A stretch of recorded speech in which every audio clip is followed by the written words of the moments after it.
Fala, galera, tudo bem? Sejam muito bem-vindos mais uma vez aqui ao canal Mais Direito. A gente vai conversar um pouquinho sobre a nova lei de falências. Na verdade, a lei não é nova, a mudança que ela sofreu que é nova. Para poder conversar um ou alguns desses aspectos, estou trazendo aqui Marcelo Amaro, que além de um grande amigo, é um exímio advogado e uma carreira acadêmica que já está em construção, sem dúvida nenhuma, brilhante. Vai ser um dia ainda vou ter muito orgulho de poder falar que eu conheci ele lá atrás e ele se tornou esse monstro que ele já está encaminhando para se transformar. Marcelo, obrigado pela sua participação aqui no canal Mais Direito. Uma honra ter você comigo aqui. Meu caro, eu já queria bem objetivo na nova lei. Quais foram as alterações que tiveram em relação ao plano de recuperação judicial, meu caro? Bem, Franco, primeiramente, boa tarde, boa noite, bom dia aí para quem estiver assistindo nosso vídeo. Uma das principais alterações, então, eu concordo com você, é uma reforma que realmente podia ser um pouco mais ousada, podia, mas que traz um regime efetivamente novo de recuperação judicial e de falências. Então, dá para falar assim que a gente tem uma nova configuração da lei. A lei continua a mesma, mas é uma nova configuração da lei.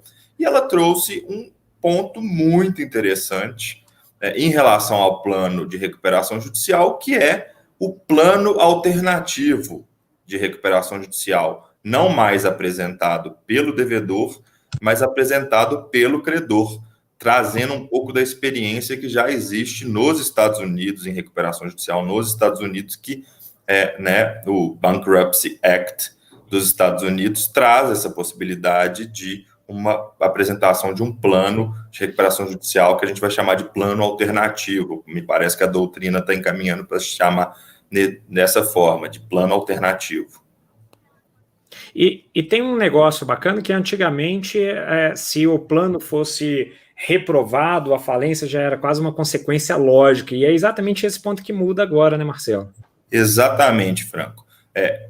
Esse ponto foi alterado especificamente o artigo 56 da lei, que previa o quê? Rejeitado o plano, em regra, vamos botar em regra, porque existia uma possibilidade alternativa do artigo 58, do próprio juiz, mesmo o plano rejeitado, homologar o plano, e a principal possibilidade é o que a gente chama de cram down, mas é raro. A regra era o quê? Botou na Assembleia Geral de Credores e votou o plano, e o plano foi rejeitado, qual que era a consequência? A convolução em falência. Então, tem um procedimento de recuperação judicial que seria transformado em um procedimento falimentar. E a lei vem trazer, então, uma nova possibilidade. Qual que vai ser? Vai ser colocado em votação o plano apresentado pela recuperanda ou pelas recuperandas. Rejeitado esse plano, o que o administrador judicial tem que fazer? Tem que botar uma nova votação. Uma nova votação para quê? Para a Assembleia decidir se ela aceita uma suspensão de 30 dias do certame para que os credores apresentem um novo plano. Então, não é de cara que eu vou votar um novo plano. O administrador judicial vai o quê? Vai colocar a possibilidade de suspender por 30 dias para apresentar. E o interessante é que essa suspensão tem que ser aprovada pela maioria do crédito. É uma votação diferente do tradicional da lei da lei de recuperação judicial e falências. Não é votação por classe, é votação geral. Então, a maioria dos créditos presentes na Assembleia tem que aprovar essa suspensão de 30 dias. E aí eles têm a possibilidade de, durante esse prazo de suspensão, elaborar um novo plano e apresentar. E, obviamente, ele é aprovado, o recuperando vai se submeter a esse novo plano, não é isso? Exatamente, Franco. Aí, então, o que a lei determina? A lei determina que, se aprovada pela Assembleia Geral de Credores, essa suspensão de 30 dias, os credores devem, então, se sentar e em conjunto, elaborar um plano de recuperação judicial alternativo que precisa observar vários requisitos.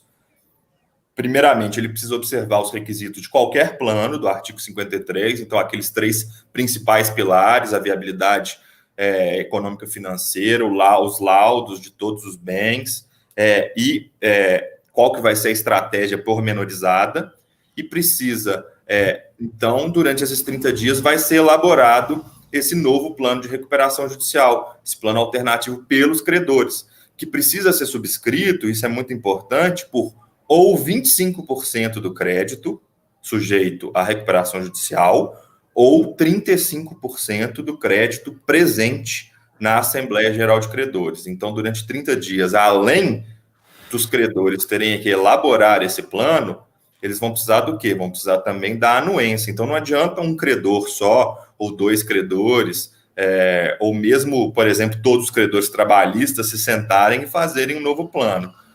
Precisa de uma certa unidade. Por quê? Porque eu preciso desse quórum que é alto, né? Um quarto de um total de uma recuperação judicial, ou mesmo 35% de quem tiver participado efetivamente na Assembleia Geral de Credores, é um quórum que não é qualificado, mas é um quórum alto, né? A gente que conhece aí como que funciona né, o procedimento de recuperação judicial sabe que isso normalmente é credor e é crédito considerável dentro de uma recuperação judicial.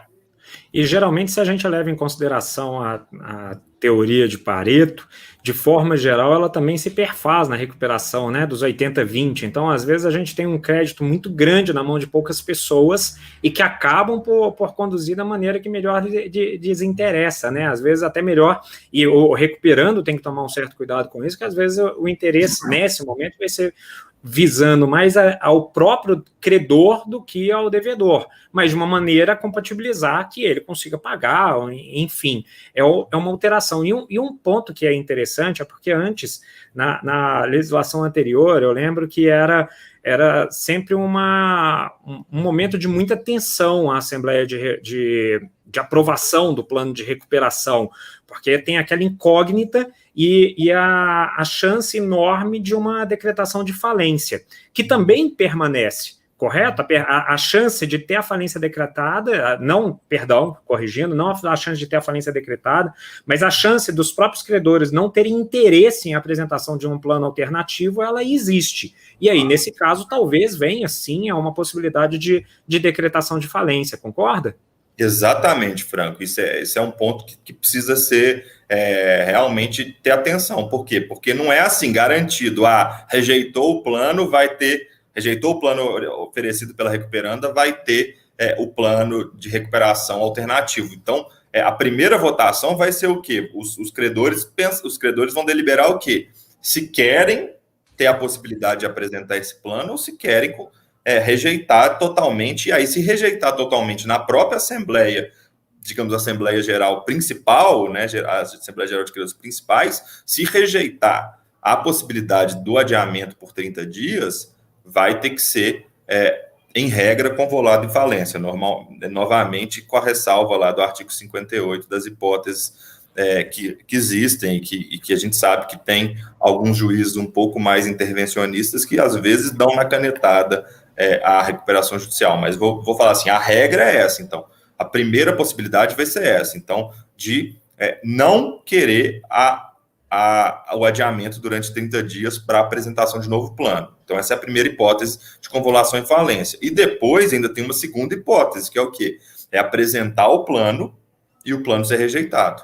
Se o plano alternativo também for rejeitado pelos credores, porque é isso, precisa de 25% de subscrição ou 35%, mas isso não é a forma de aprovar o plano. Para aprovar o plano tem que seguir as regras de votação por maioria em cada uma das classes.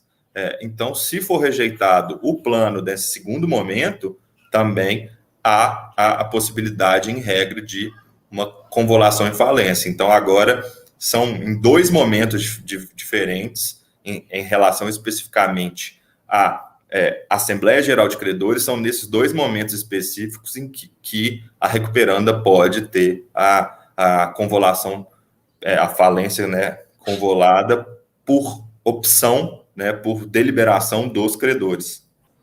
Legal, Marcelo. Muito obrigado por sua participação aqui no canal Mais Direito. Mais uma vez, sempre de portas abertas aqui.